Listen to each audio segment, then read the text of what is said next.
감사드립니다. 11월 달은 감사의 달이라고 하는데 하나님께서 올 한 해 동안에 베풀으신 은혜가 너무나도 참 많은데 그동안 베풀으신 은혜를 생각하면서 감사할 수 있는 귀하고 복된 달이 되기를 간절히 소망합니다. 제가 한 가지 양해의 말씀을 좀 드리고 싶은 것은 요즘 날씨가 좀 많이 쌀쌀해졌어요. 그죠? 그래서 저도 지난주에 감기가 좀 걸렸는데 그래서 약을 먹고 지금 많이 회복이 돼서 다행히도 기침은 나지 않고 이제 다 회복이 됐는데 목소리가 조금 아직 돌아오지 않아서 오늘 설교 말씀을 전하는 데 있어서 조금 거북하실 수도 있는데 그 부분 양해 부탁드리겠습니다. 우리는 3주 전부터 매주 수요일마다 야고보서 말씀을 살펴보고 있습니다. 지난주에는 한상호 목사님께서 야고보서 1장 12절부터 18절까지 있는 말씀을 통해서 끝까지 견디는 자의 복이라는 제목으로 우리에게 설교 말씀을 전해 주셨는데요. 오늘은 이어서 이제 19절부터 20절 말씀을 가지고 속히 해야 할 것과 더디해야 할 것이라는 제목을 가지고 하나님 말씀을 나누려고 합니다. 오늘은 특별히 두 가지 중요한 교훈에 대해서 살펴보려고 하는데요. 첫 번째, 오늘 본문이 우리에게 주는 교훈은요, 우리는 듣기를 속히 해야 된다라는 것입니다. 우리 야고보서 1장 19절 말씀 다 같이 한 번 더 읽겠습니다. 시작. 내 사랑하는 형제들아, 너희가 알지니 사람마다 듣기는 속히 하고 말하기는 더디하며 성내기도 더디하라. 아멘. 야고보서를 기록한 야고보 사도는 먼저 사람마다 오늘 본문에 보니까 듣기는 속히 하고라고 권면해주고 있습니다.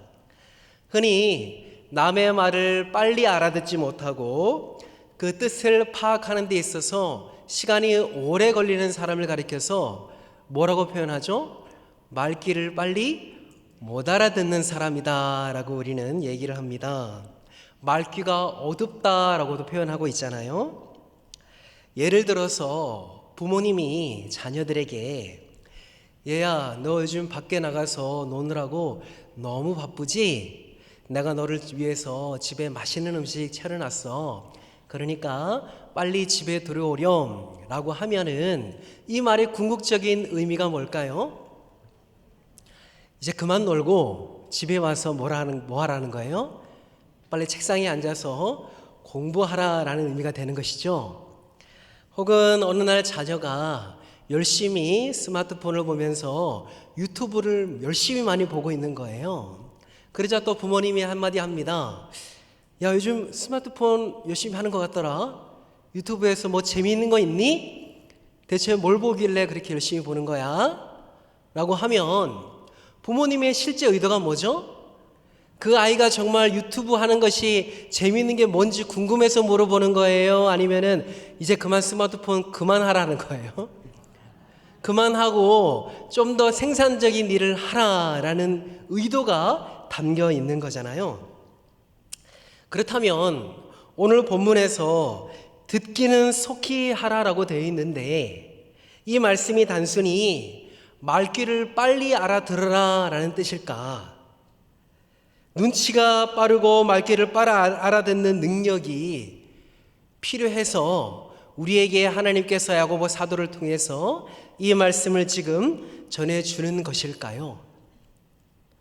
말귀를 빨리 알아듣는 능력, 이것은 센스라고도 할 수 있는데 이것이 우리에게 필요해서 신앙인의 덕목으로서 우리에게 주어졌다라고는 생각이 되지를 않습니다. 만약 여기 나오는 듣기는 속히 하라라는 말씀이 단순히 사람들과의 관계에 있어서 말귀를 빨리 알아듣고 센스 있게 상황에 대처해라 라고 해석이 된다면 어떤 문제가 생기느냐? 융통성이 없고 상황이 판단이 느린 성도님들은 교회에서 혹은 세상에서 답답하고 살아가기가 힘드실 것입니다. 눈치가 빠르고 말귀를 빨리 알아들으라고 야고보 사도가 초대교회 성도님들에게 명령을 했다면 교회 안에는 말 그대로 센스 있는 사람들만 남고 그렇지 못한 사람들, 말귀를 잘 알아듣지 못하시는 분들은 소외감을 느끼게 될 것입니다. 그러므로 이 말씀은 인간관계에서 단지 다른 사람들의 말귀를 잘 알아들으라는, 그것도 속히 빨리 잘 알아들어야 된다라는 흔히 말하는 처세술에 관한 말씀은 아닐 것입니다.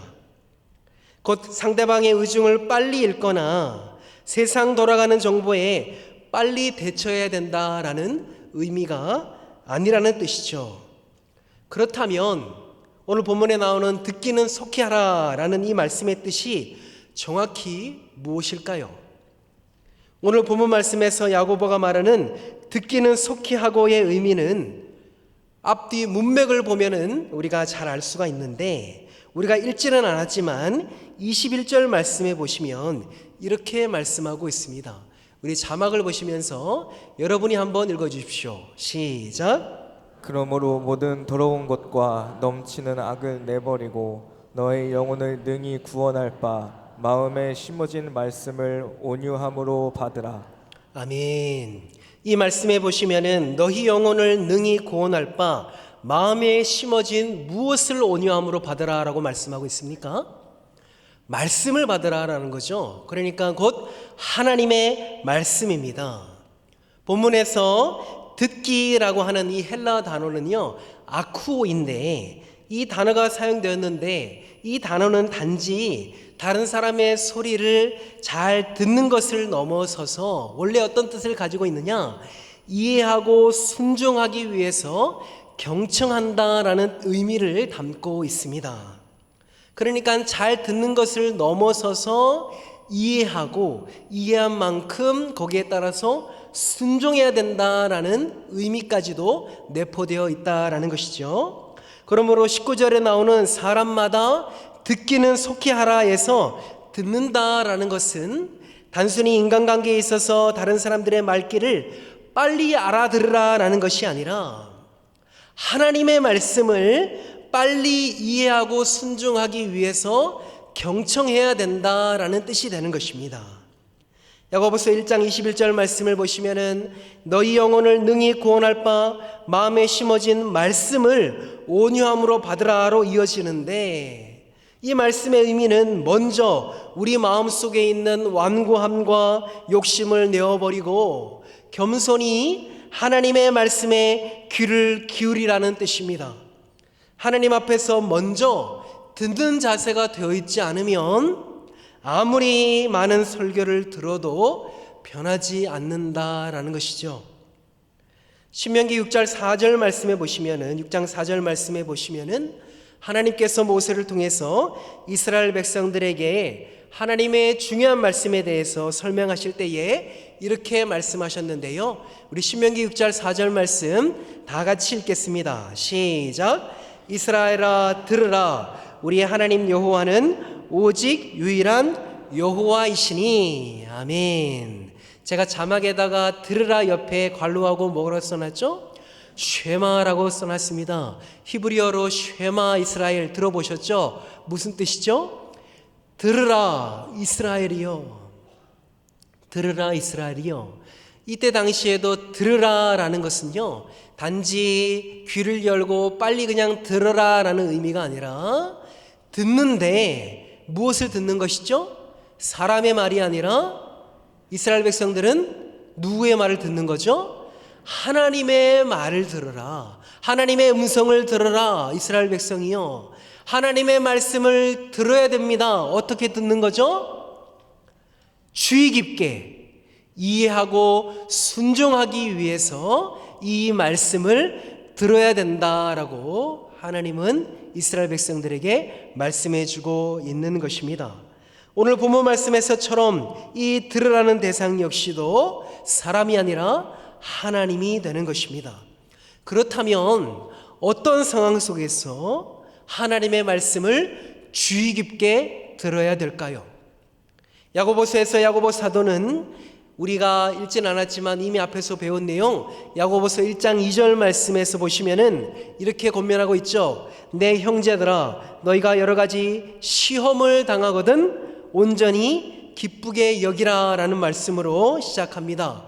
그리고 오늘 본문 직전에 17절 말씀에도 가보시면 하나님은 무엇을 주시는 분이 아니라고 하시죠? 시험을 주시는 분이 아니며 온갖 좋은 은사와 온전한 선물을 주시는 분임을 강조하고 있습니다. 무슨 말일까요? 이 말씀의 배경을 통해서 우리는 지금 야고보서를 받고 있는 성도들이 시험을 당하고 있을 때에, 다시 말해서 고난과 역경 가운데 있을 때에, 시련 가운데에 있을 때에 이 말씀을 주신 것임을 우리는 알 수가 있습니다. 따라서 말씀의 문맥을 통해서 살펴보게 될 때에 듣기는 속히 하라라는 것은 어떤 상황 속에서, 곧 고난 중에서 시험 가운데 있는 성도들이 사람들의 말귀를 빨리 알아들으라라는 뜻으로 주신 말씀이 아니라 하나님의 말씀을 주의 깊게 속히 경청해야 된다라는 뜻으로 우리에게 주어진 것임을 우리는 알 수가 있는 것이죠. 유명한 기독교 작가이자 변증가로 알려진 C.S. 루이스라는 분이 계십니다. 그분이 쓰신 책 가운데 그의 자서전적인 성격을 띤 책이 있는데 그 책의 이름이 바로 예기치 못한 기쁨이라는 책이 있어요. 그 책에 보시면은 이 유명한 기독교 작가 C.S. 루이스가 그가 인생을 살면서 겪었던 큰 역경 두 가지, 큰 고난 두 가지를 설명해 주고 있는데요. 첫 번째는 그가 회심 이전에 겪었던 지적인 역경을 알려주고 있습니다. 그 책에 보면 C.S. 루이스는 젊은 시절에 이성과 논리를 최우선으로 하는 무신론자였다고 해요. 그는 기독교를 하나님을 믿는 종교로서 인정한 것이 아니라 신화나 비이성적인 믿음으로 치부하면서 자신의 지적인 교만 속에 갇혀 있었다라고 합니다. 이때는 하나님의 음성에 귀를 닫고 자신의 논리, 자신이 말하기만을 원했던 그런 상태였다라고 합니다. 그리고 그 책에 보시면은 두 번째 역경이 나오는데 두 번째 역경은요, 회심 이후에 있었다라고 합니다. 곧 예수님을 만나고 구원받은 이후에 그가 겪은 역경을 말해주고 있는데 그 역경이 어떤 역경이었냐? 그가 인생의 말년에 그의 사랑하는 아내 조이를 암으로 떠나보내는 극심한 고통을 겪었었다라고 알려주고 있습니다. 사랑하는 사람을 잃어버린 이 고통은 그를 다시 한 번 더 깊은 회의와 절망에 빠지게 만들었다라고 해요. 사랑하는 아내를 잃은 후에 그는 하나님께서는 어찌하여 왜 침묵하시는가? 라는 질문으로 날마다 고통 가운데 있었다라고 합니다. 그러나 그는 이 고통 속에서도 하나님의 선하심을 의심하지 않으려고 노력했고 자신의 감정을 쏟아내는 대신에 하나님의 말씀에 귀를 기울였다라고 합니다. 그리고 그는 그 고통의 시간 속에서 마침내 이 모든 상실의 아픔 역시도 자신이 더욱 깊이 하나님을 알아가게 하시려는 하나님의 섭리였다라고 고백하게 되었다라고 합니다. C.S. 루이스는 시련과 고통의 순간에 사람들의 소리에 귀를 기울이기보다도 비록 상실의 고통과 괴로움이 있지만 여전히 하나님의 선하심을 믿고 하나님의 말씀에 주의를 기울였기 때문에 그와 같은 시험에서 이겨낼 수 있었다라고 고백하고 있습니다. 근대 선교의 아버지로 잘 알려진 우리가 한 번쯤은 들어보았을 윌리엄 캐리 선교사님이시죠. 윌리엄 캐리 선교사님은 인도에 가자마자 그가 겪은 고난이 나오는데 아내가 정신질환을 겪었고요. 자녀가 선교지에서 죽었습니다. 그리고 언어 때문에 힘들어했고요. 30년 동안에 그토록 많은 수고와 노력을 했음에도 불구하고 아무런 결실, 아무런 열매가 없음으로 말미암아 그는 극도로 극심한 좌절과 절망을 맛보았다라고 합니다. 그런데 윌리엄 캐리 선교사님은요, 그의 자서전을 읽어보시면 아시겠지만 그때 그렇게 극도로 좌절과 상실과 절망에 빠져 있을 때에도 그는 여전히 하나님의 음성, 하나님의 말씀을 듣고자 성경책을 펴서 성경 말씀을 읽으셨는데, 그때 들어온 말씀이 고린도전서 15장 58절 말씀이었다라고 합니다. 우리 고린도전서 15장 58절 말씀 자막을 보시고 여러분이 한번 읽어주십시오. 시작. 그러므로 내 사랑하는 형제들아, 견실하며 흔들리지 말고 항상 주의 일에 더욱 힘쓰는 자들이 되라. 이는 너희 수고가 주 안에서 헛되지 않은 줄 알미라. 아멘. 윌리엄 캐리 선교사님이 아무런 열매 없이 그저 단지 눈에 보는 현실과 자신의 처지만 바라보면서 좌절하고 있을 때에 그는 하나님의 음성을 통해서 다시금 힘을 내셨는데, 그때 들려주신 하나님의 음성이 바로 이 말씀이었다라는 거예요. 이는 너희 수고가 주 안에서 헛되지 않은 줄 알미라. 아멘. 비록 30년의 노력을 했음에도 불구하고 아무런 열매가 없지만, 하나님은 그런 윌리엄 캐리 선교사님에게 말씀으로 말씀해 주시는 거예요. 윌리엄 캐리야, 괜찮다. 내가 너와 함께 있다. 너의 수고를 내가 안다. 너의 수고가 내 안에서 헛되지 않음을 너는 믿어야 될지니라. 이 말씀을 붙잡고 윌리엄 캐리 선교사님은 그 극도의 좌절과 고난 중에서 다시 일어나게 되셨고, 그는 인도 땅에서 힌두 문자를 정리하고 수백만 아니 수천만 아니 수십억 인구를 위한 성경 번역의 기초를 놓았다라고 합니다.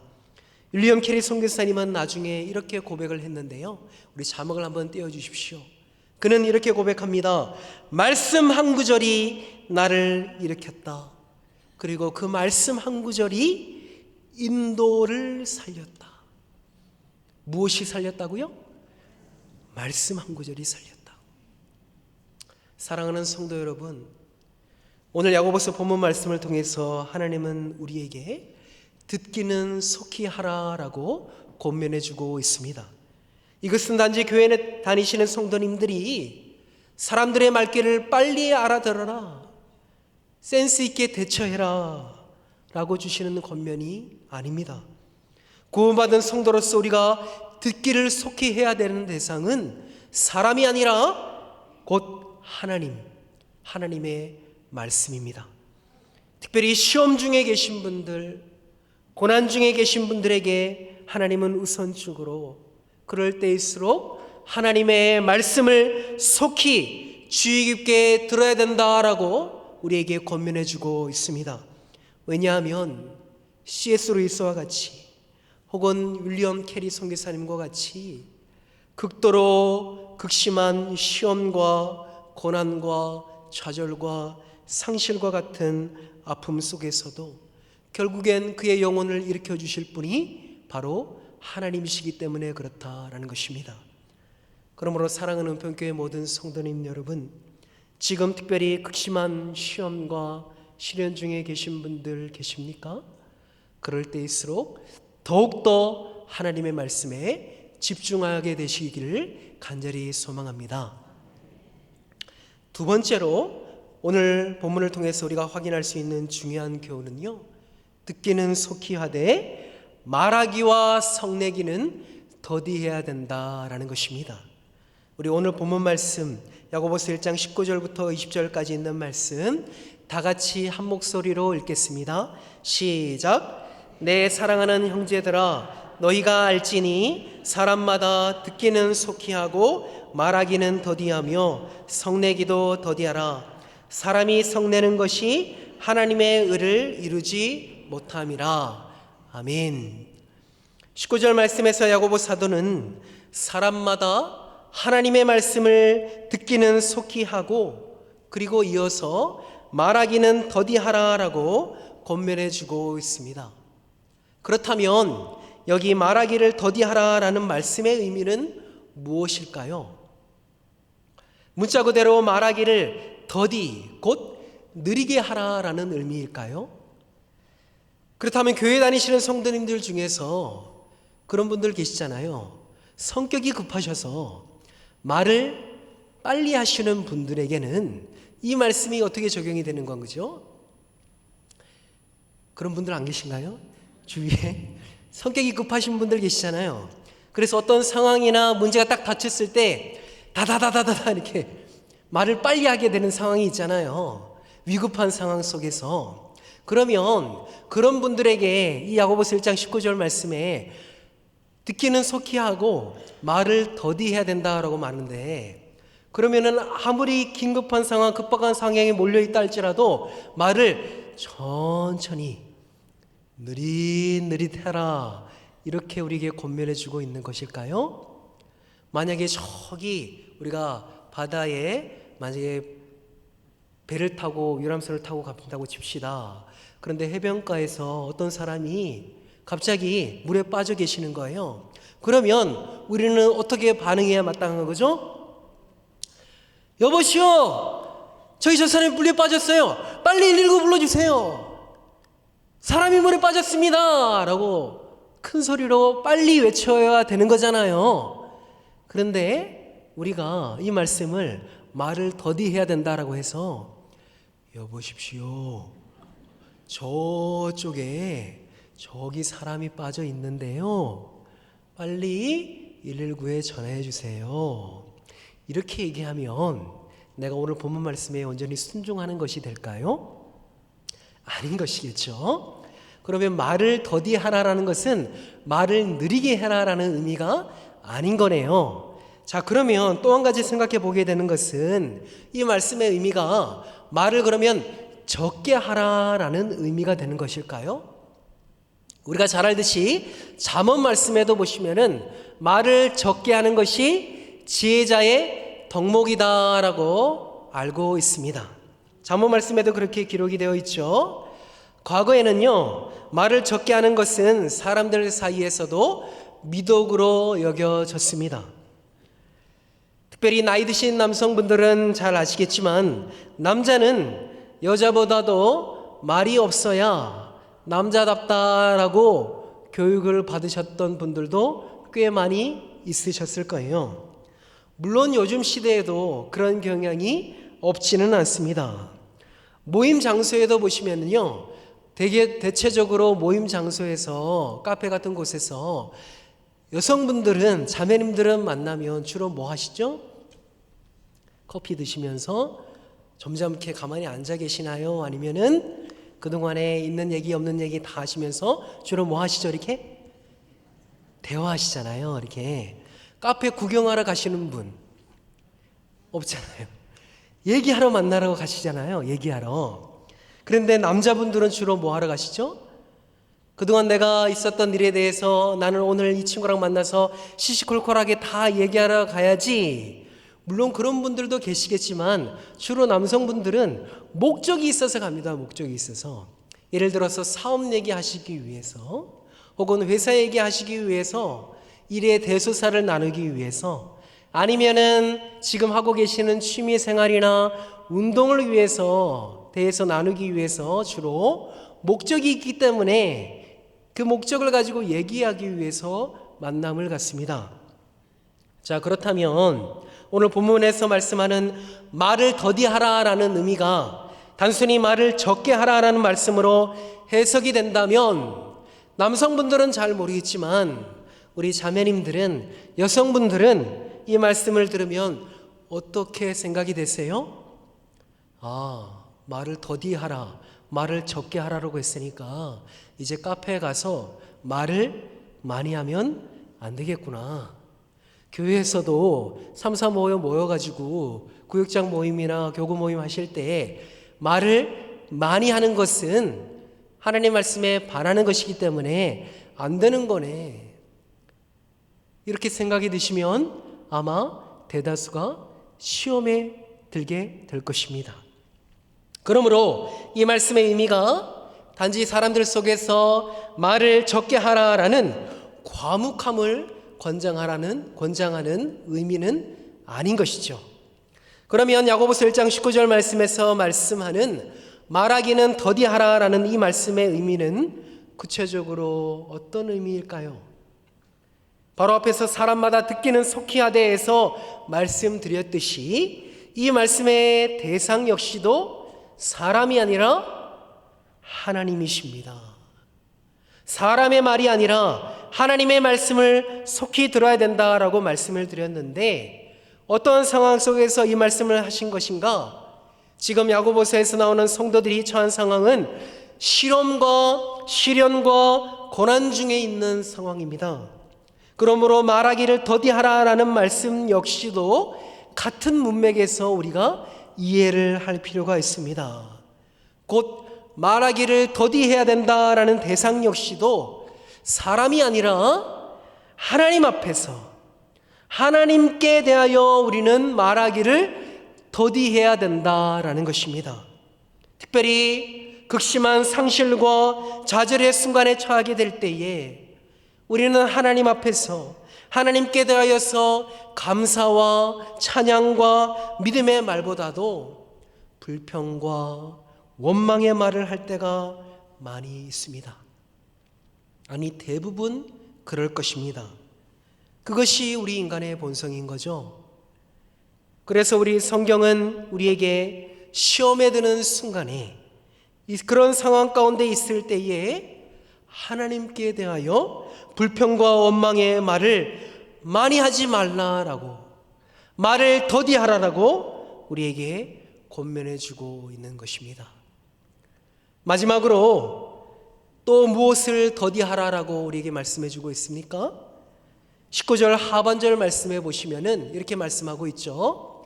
사람마다 듣기는 속히 하고 말하기는 더디하며 성내기도 더디하라 라고 하면서, 왜냐하면 20절 말씀에 뭐라고 말씀하죠? 사람이 성내는 것이 하나님의 의를 이루지 못함이기 때문이다 라고 우리에게 말씀해 주고 있습니다.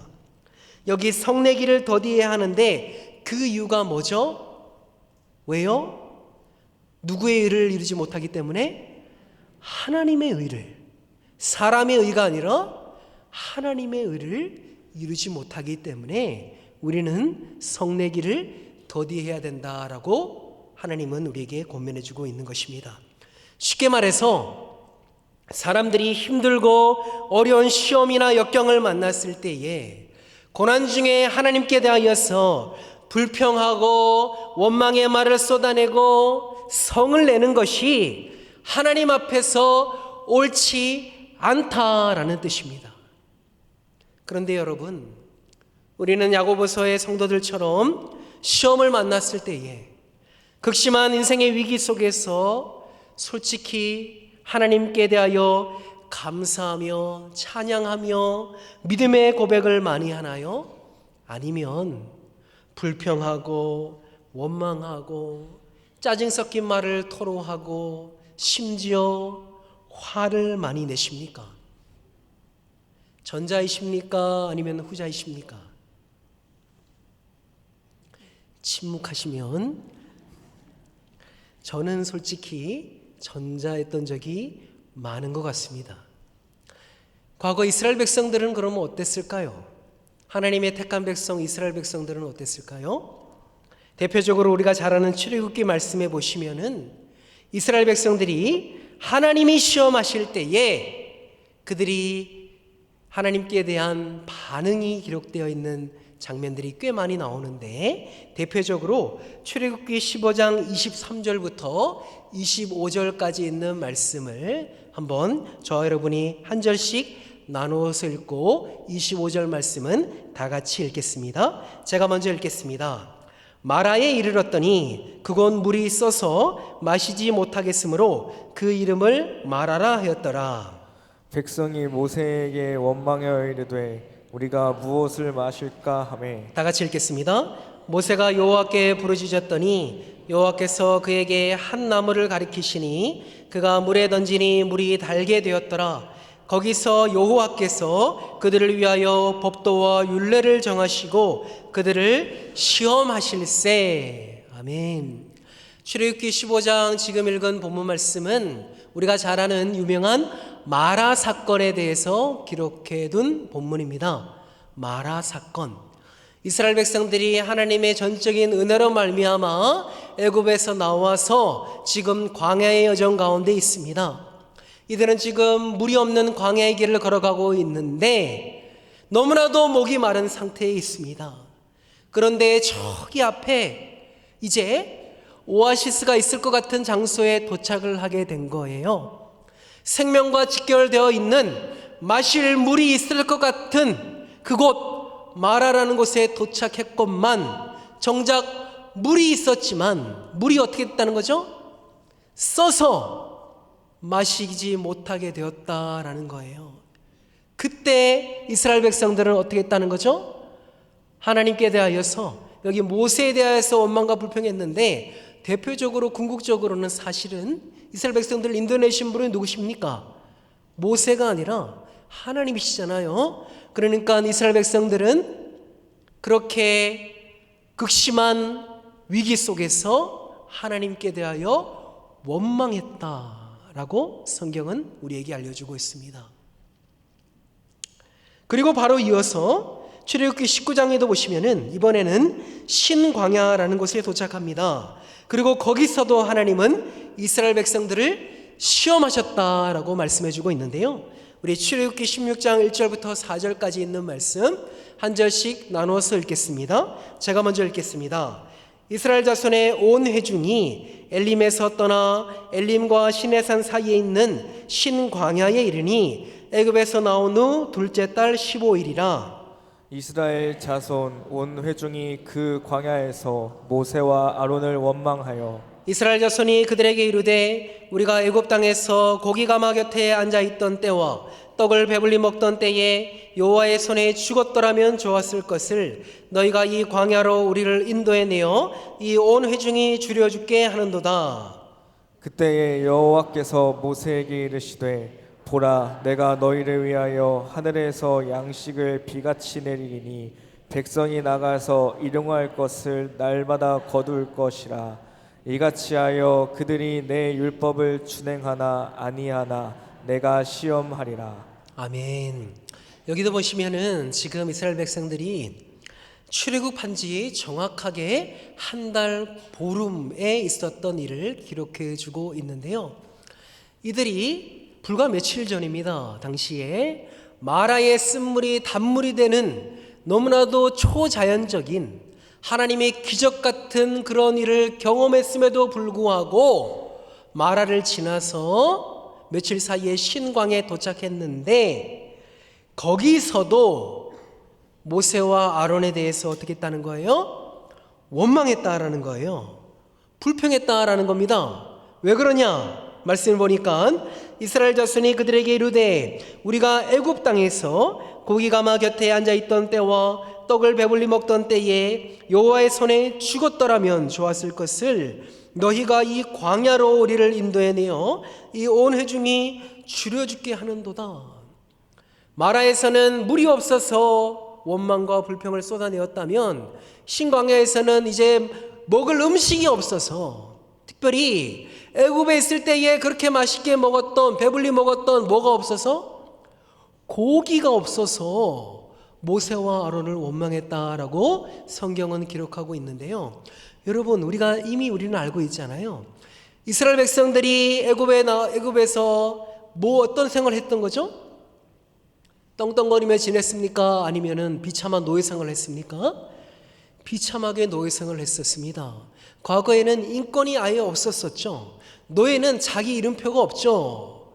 당장 길거리에 죽어나가도 누가 죽었는지 챙겨주는 사람이 없었던 아주 비참한 생활을 하고 있었잖아요. 근데 그 시절을 돌이키면서 이스라엘 백성들이 그때에 우리가 애굽에서 우리 잘 먹고 잘 살았다, 매일 고기를 먹었다, 이렇게 고생하지 않았다라고 하면서 모세와 아론을 원망하는 것입니다. 역시나 지금 원망과 불평의 대상은 모세와 아론이지만 궁극적으로는 누구에 대해서 원망과 불평을 쏟아내는 거예요? 그들을 애굽에서 인도해내신 하나님에 대하여서 원망과 불평과 화를 표출하고 있습니다.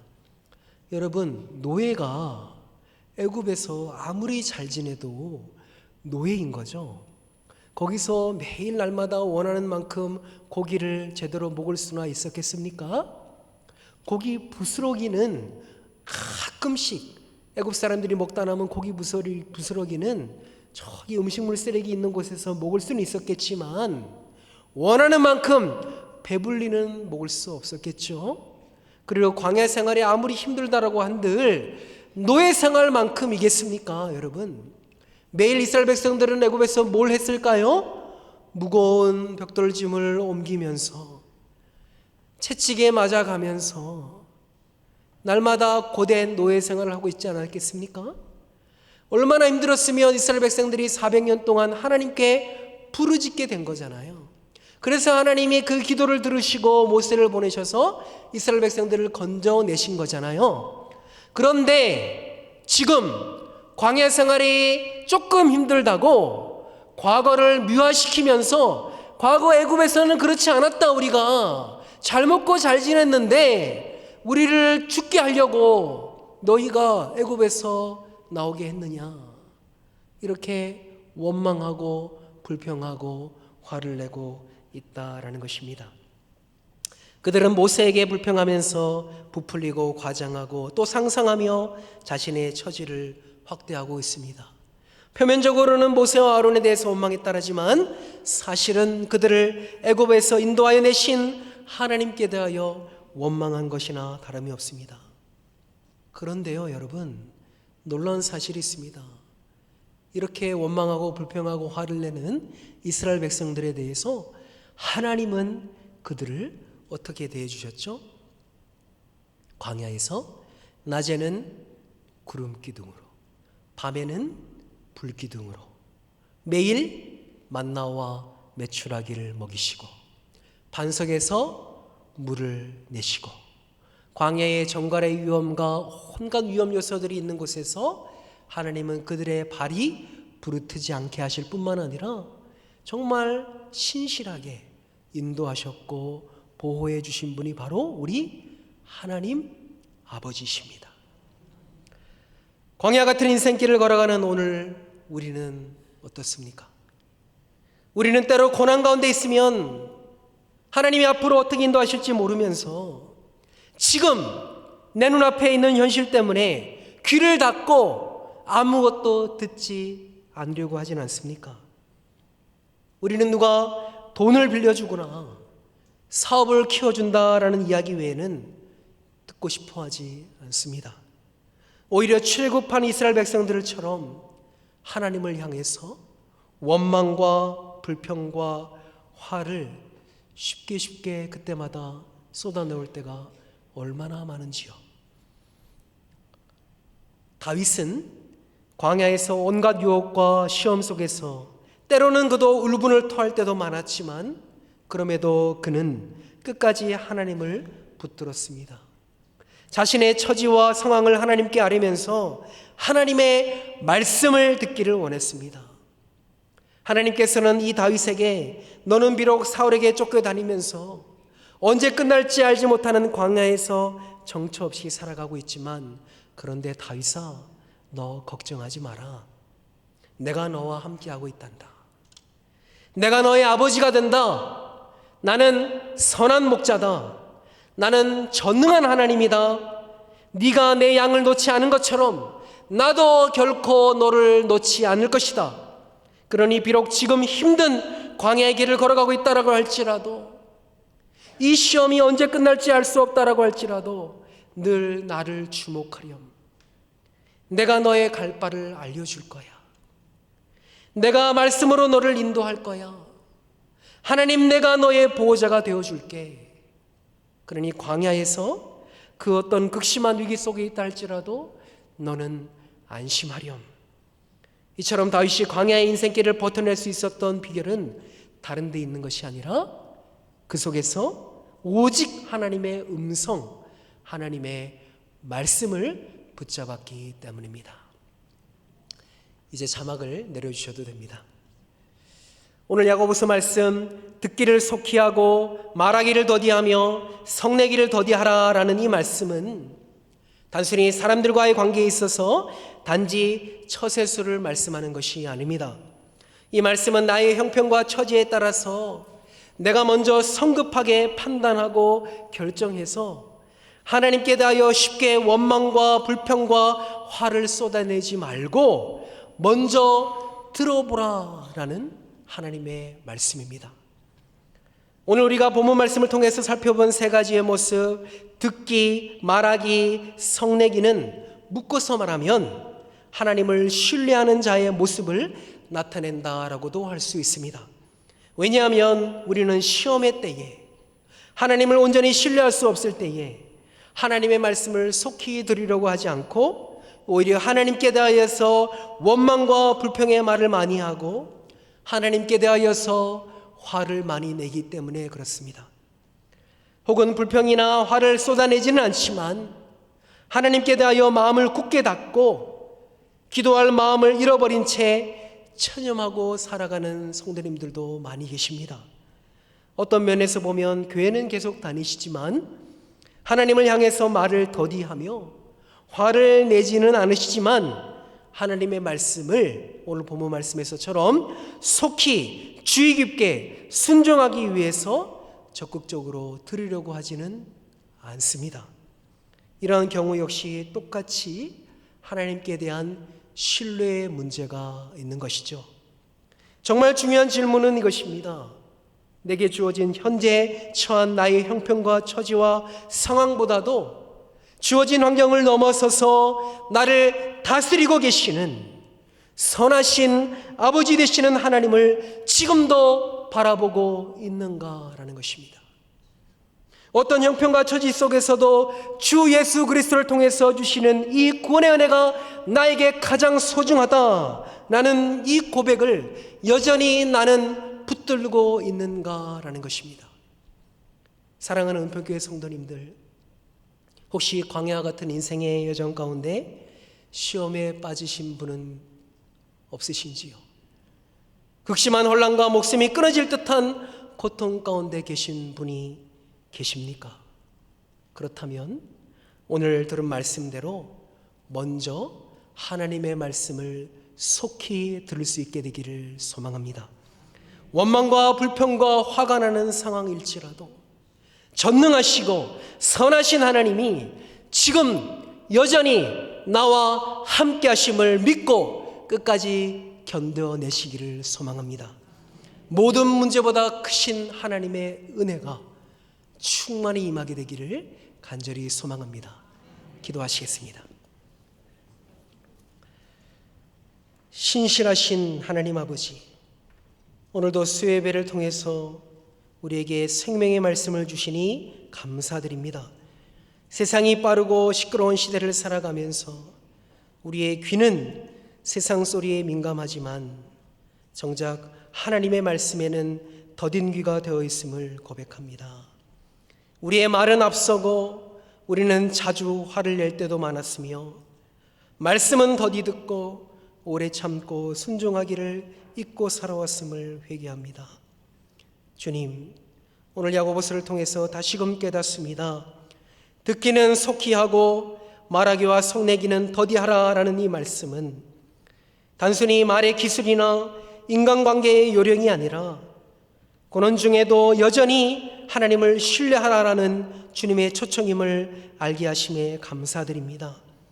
사랑의 하나님, 우리 중에는 지금 시련과 환난 속에서 마음이 무너진 분들이 있습니다.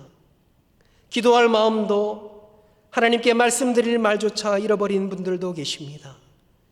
그러나 오늘 주신 말씀처럼 우리가 먼저 주님의 말씀에 귀를 기울이게 하여 주옵소서. 광야에서 시험을 받을 때에도 하나님께 부르짖었던 다윗처럼 우리의 영혼이 주의 음성을 듣고 살아나게 하여 주옵소서. 우리 인생의 가장 깊은 시련 중에도 여전히 우리를 사랑하시는 예수님 이름으로 기도드립니다. 아멘.